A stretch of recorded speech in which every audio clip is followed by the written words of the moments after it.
Europe.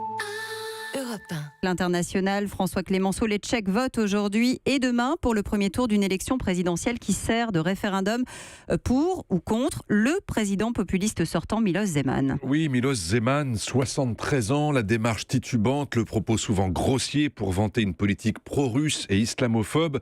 Bien entendu, il ne correspond pas forcément à cette caricature parce que c'est aussi le président sortant d'une République tchèque qui peut se flasser d'être avec une croissance forte, un chômage faible, un pays qui est membre de l'Union européenne, mais sans avoir pour autant adopté l'euro, membre de l'OTAN, mais avec de bonnes relations avec la Russie de Poutine.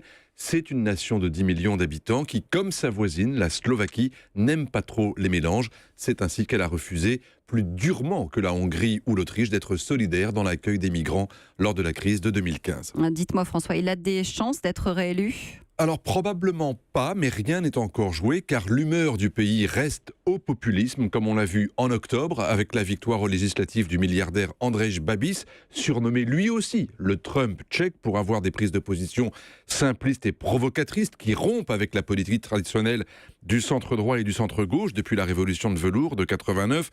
Babiš a malgré tout les plus grandes difficultés en ce moment pour former une coalition avec l'extrême droite et d'autres partis anti-système. Et il est possible alors que le challenger de Miloš Zeman soit élu pour rééquilibrer ce pouvoir exécutif.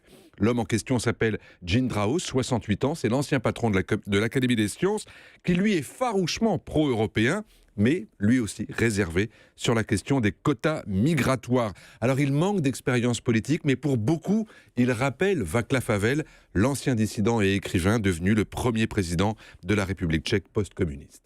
À vous entendre, on a vraiment l'impression que l'Europe reste un enjeu central de ces élections dans ce qu'on peut appeler les anciens pays de l'Est finalement. C'est vrai, vous n'avez qu'à faire le contre. Prenez la Hongrie, la Pologne, la Slovaquie, la Bulgarie.